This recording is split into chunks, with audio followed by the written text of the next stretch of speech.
I'm Eric Wolf, and my experience in business peer groups has changed my life, especially my membership in Vistage, one of the world's largest CEO advisory groups. I'm an entrepreneur, a business owner, and a Vistage speaker on the power of marketing.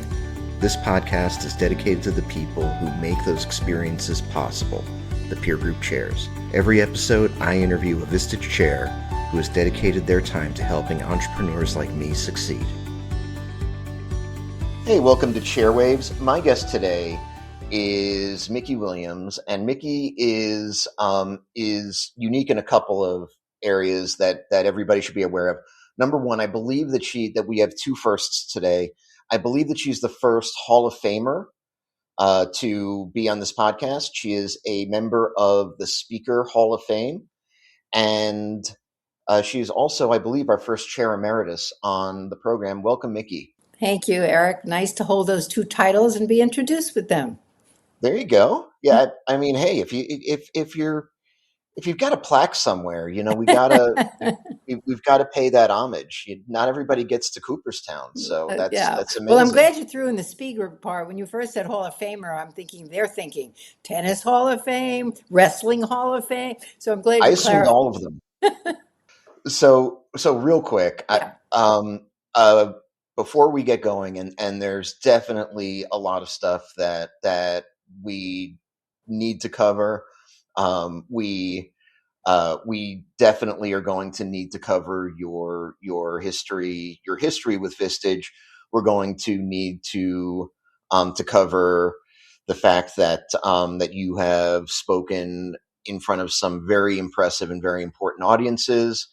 We're going to have to talk about what you're doing now, but number one, can you explain for the audience what a Chair Emeritus is and what it is that you now do in that role? Sure. I retired from Vistage chairing 3 years ago after 20 years, and I retired from Vistage speaking 3 years ago after 28 years. And with Chair Emeritus status, which you don't know ahead of time, they surprised me at a convention. It was a wonderful title, and basically that means they're keeping me. Because most chairs, when they retire, the majority of them, 98% of them or something, are no longer connected to Vistage. So the greatest part of being Chair Emeritus and the honor is that I am still very part of the community. I'm on ChairNet. I speak at Chair World. I'm connected to all all of it that most people are not after they retire. So I have to know then, is there like a farm upstate somewhere where all the Vistage chairs go and run around after they're retired, or? That's quite the visual you've just given me, Eric. I'm here for that. Yeah. So let's talk about your history with Vistage and how you got involved, because obviously between a chair, a speaker, and now being the having the honor of being Chair Emeritus, I mean, you've basically got kind of like half a century of Vistage experience all on your own in different roles. It's kind of a unique beginning. I was already a professional speaker, and I was living in New York at the time. I was born and raised in New York, and I was... Where in? Early years in the Bronx, later years in the East Village before I went to college. I am also from the Bronx. Really? Maybe we dated. What high school did you go to? No, you're much younger than me. You're much younger. Yeah. But yeah, I grew up in the Bronx. I stayed there until I went to college. So what schools did you? What high school? My elementary school was PS 81. I was born in Pelham Parkway, and we moved to Riverdale, Kingsbridge area when I was about, less than a year old. And then I went to high school at Horseman. Oh, very interesting. Riverdale, excuse me, that was the elite part of the Bronx, Eric. Everybody should know that. My part of Riverdale was not nearly as elite. Lived basically like right on top of Van Cortlandt Park, like I know it on well. top of the. Yeah. Well, so anyway, what a great coincidence.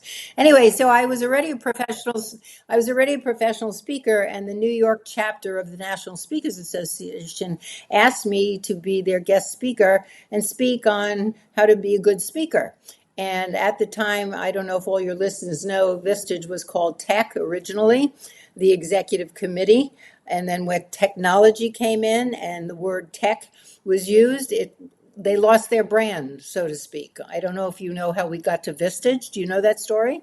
I don't know. I don't know how the Vistage name came about, but I do know. But I do know about tech, and I do know about the fact that they They made that lost their brand. transition. And then And they started polling. and the Canadian chairs are very salty that they're still tech. And Yes, yes, yeah. But there was a lot of turmoil over it because here's an organization of people that deal with change all the time, and they didn't like change. Vistage hired a couple of branding agencies, and they kept coming up with names that we all poo-pooed. And finally, they came up with Vistage, and here's why. Vista means to look over the horizon, and edge comes from advantage. So Vistage member have the advantage of seeing further. That's where the history of the name comes from. Anyway, I was asked to speak for a tech group, a chair in New Jersey, Joe Cody, who sadly is no longer with us. I'd never heard of it. He just said you'll be speaking to a group of CEOs. My topic at that time was my life story, which is what I really started my speaking career with. They say ignorance is bliss, and in this case, Eric, it was because I did not know the audience I was facing, and I was going to tell a story that would make all these men cry. And so it was new for me and new for them. We both were ignorant. They didn't know who they were getting. I didn't know who I was getting. I do remember him saying, "We're going to have to tape you." For your younger listeners, that was recorded, tape recorders. Mhm. And I remember as a professional speaker saying, you can't do that. People pay to record me. And we finally Right. settled on me allowing him to do it. So I did a speech, and whatever it is at the time, Vistage's mission statement was to increase the effectiveness and enhance the lives of CEOs. Well, it was always about increasing the effectiveness. Not many speakers at that time touched the enhancing the lives part. So here comes this outrageous woman from New York, big hair, sequins all over, which was my style, coming in and telling a story that made them all cry. It threw me into Vistage speaking. Did we achieve tears? There were Oh, actual tears. absolutely. Nobody had ever done that. It was like I was the first, and it caused everybody to start hiring me. I was the hot ticket because this was so outside the realm or the box of what Vistage speakers were doing. And it started my 28-year career with them. I was one of their award winners, their top speakers for the whole time I was there. And then I became the coach of all the top speakers. See, I'm a speaker too, but usually when I leave the room, I'm the one that's crying. So it's a little bit different. But you know what? Maybe the problem is that I don't actually bedazzle myself before I go in, and I think that the sequins would help. Unfortunately, that is not the simple answer, but here's one I'll give you. Most people think they're speaking when they're really just talking. Talking is a God given human resource. Speaking is a craft that I've worked at for 35 years. Most people, it's a dichotomy. It's a really challenging thing because everybody who says I'm a speaker, no, they're a talker. At what point did you realize that this was your calling? As a speaker or a chair? As a sorry, we're telling the speaker part of the journey. So Yeah. let's talk about as a speaker. When did you realize or have whatever epiphany it was that said, "Oh my God, I could be a this speaker. is this is the thing that I really need to be doing with my life." I sold my last business in 1987. It was the first time I had 9 businesses. I'm your classic serial entrepreneur. When I sold the last one, I had absolutely no idea what I was going to do next. So I took a year off and I dabbled in a variety of different things. And that's a whole podcast unto itself. But what I finally came to the conclusion was becoming a professional speaker. Number one, I had a stage background. I was a performer. I was a professional dancer. I was comfortable on stage. Number two, I'd been a teacher, so I know how to impart instruction. And number Right. three, I'm very comfortable with the presence of people, strangers, and so forth. It was a mixture, and then it was a matter of the learning curve and getting good at it. When did you and uh, actually, we're going to keep on this thread. I was going to go and say, and I want to hear about how you got to be a chair, but how did you go from there to your accolades super impressive. You obviously the Hall of Fame thing, which we mentioned. You've spoken for presidents. You've been a TEDx speaker. How did how did it grow, and what advice would you give somebody legitimately who was who was just sort of building a career around this? Yeah, it's a great question, Eric. My first 3 years were all international. I was very blessed by getting a job early on with an organization called Million Dollar Roundtable, and that catapulted me into global speaking. So I was very blessed. And then when I came back after 3 years of 25-hour flights and stuff, I decided that I wanted to do the whole United States, which I have done. And that, like any career, I'm very goal oriented. And when I reach my goals, I kind of move on. That's why I've had so many businesses. But in terms of the success, yeah, I do have two very simple answers for you. One, learn the craft. It's not talking, it's speaking. Two, never give up your authentic self. And I think that is why I was a success. I studied every speaker I could. I watched what they did. I adapted, not copied, what I liked in their style. I found out quickly what I didn't like. And so I found my style through watching others. And then I just always was me. And everybody said I couldn't be because I was not corporate America. I was still big hair and sequins coming into big blue. And it worked because they knew it was really me. So I created a brand for myself. I like to say I was an accidental brand. I didn't even know what I was doing. I was just being me. And that's how people remembered me. And I was also good because I'd studied the craft. You've spoken in every U.S. state, Every Canadian province. every Canadian province, and every continent except for Antarctica. Is that a bucket list item? No, I purposely didn't speak there because I can't wear stilettos there. And that's part of who I am. Just in the ice. That's Just right. It's the only reason I'm not there. But all right. just as a little add-on, one of the highlights of my career was 1994 when Nelson Mandela was I was released just going from to ask you prison. about that. I was fortunate enough to be invited. I was the first U.S. speaker to tour South Africa. And after touring from Joburg to Durban to Cape Town, I was asked to speak at his home. And at that speech, they invited all the this was his summer home, by the way. But I was asked to speak, and it was an amazing experience. They set up a big, beautiful organdy tent on the lawn of his home, and they debuted the new South African anthem and the new South African flag at my very speech. And no, I did not meet him. He was at the White House. It, but okay, but you didn't meet the man, but you had at that time in South Africa, you were there, even and what a shame that you and Nelson Mandela switched places for the trip. Right.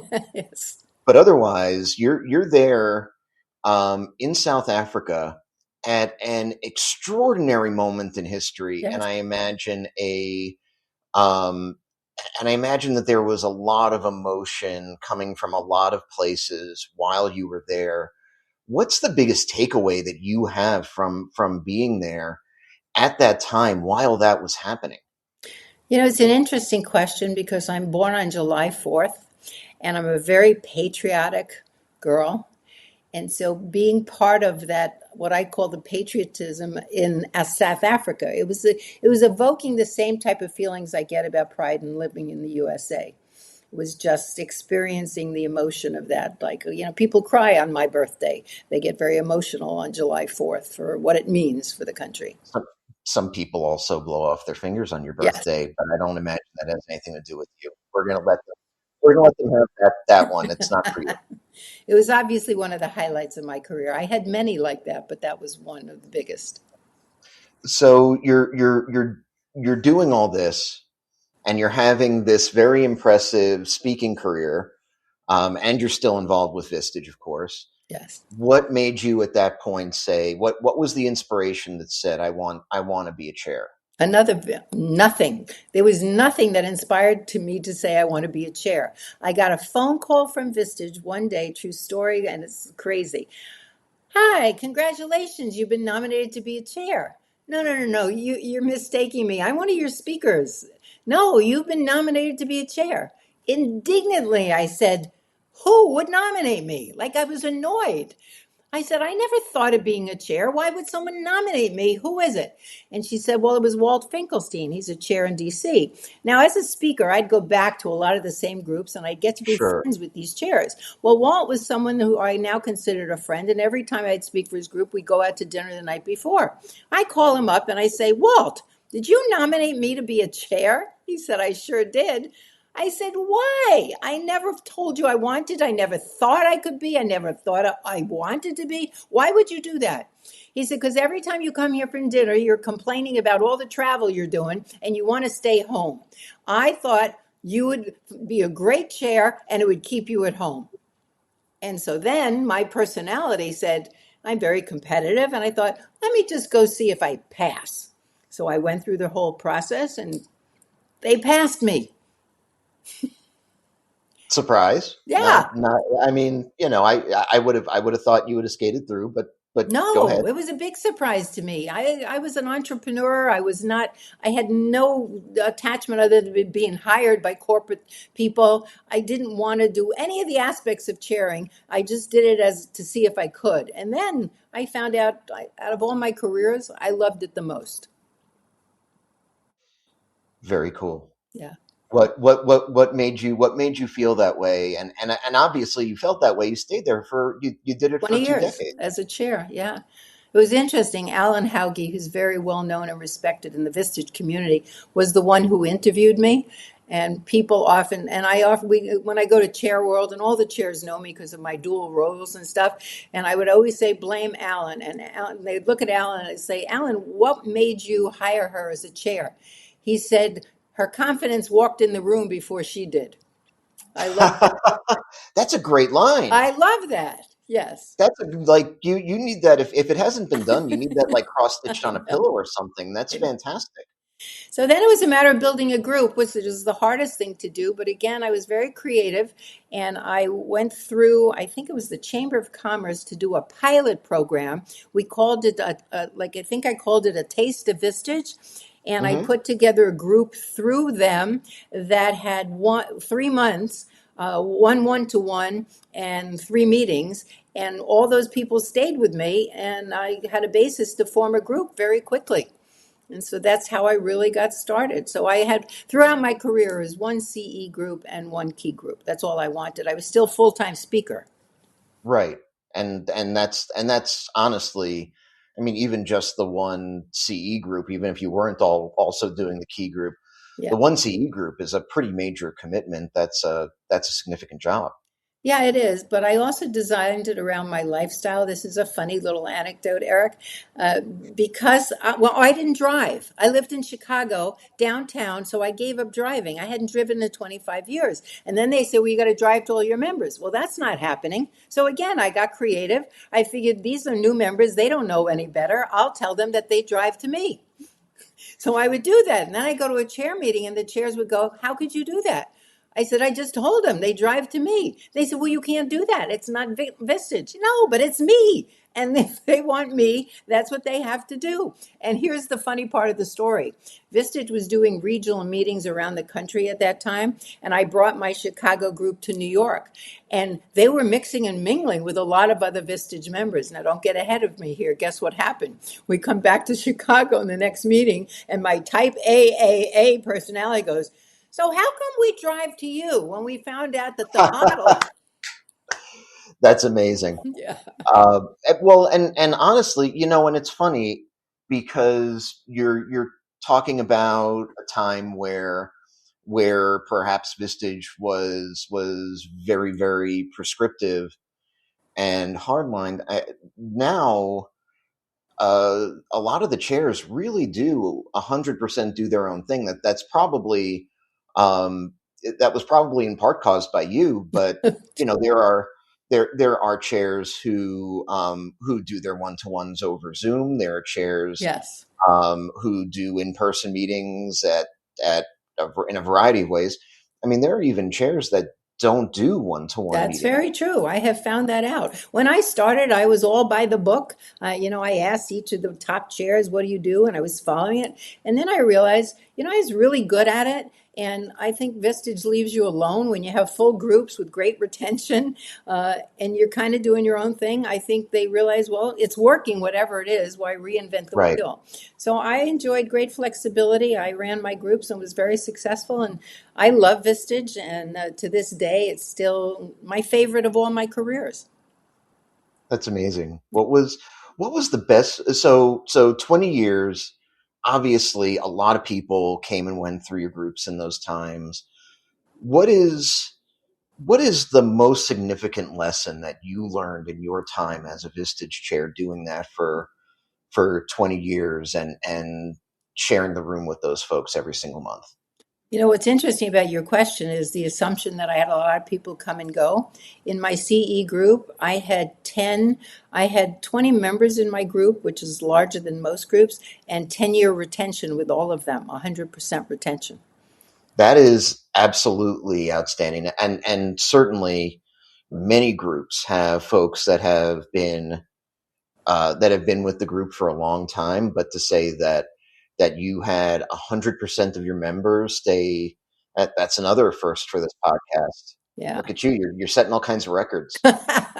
I'm just sharing.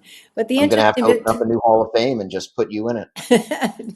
to go back to your question, I, my good buddy Michael Alasso, who's a top Vistage I speaker. love Michael. Yes, we are very. He's scheduled to be staying at my house in a couple weeks. We're very close, and I always quote him on this because it's what kept me as a success.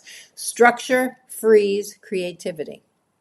My groups were very, very structured. Now, if you looked at me, like I said, with the sequins and all the stuff, no one would think that I am a structured chair. They're probably thinking they're singing Kumbaya and play, but I was Well, highly if you did, it was structured. on the agenda. Yeah, it was just my members could run the meeting without me because it was so structured. They knew what came next. And I'm very creative. That's my thing. I would tell the people when they join my group, I'm not your data gal. I'm not your finance gal. I'm a killer at sales and marketing and creativity. And so I played off my strengths, but I did. Here's another aside. It just came to me based on your good questions, Eric.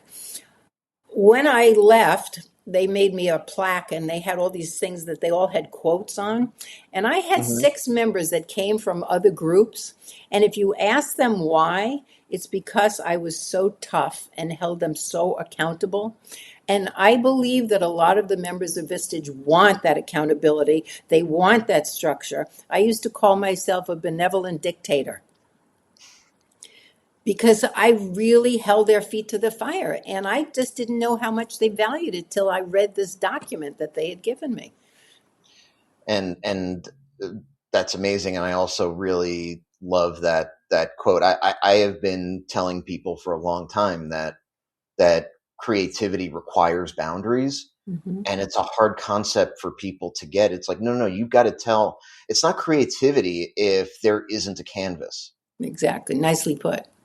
You actually need the boundaries in order to make it creative. Otherwise, you're just making stuff up. It's not.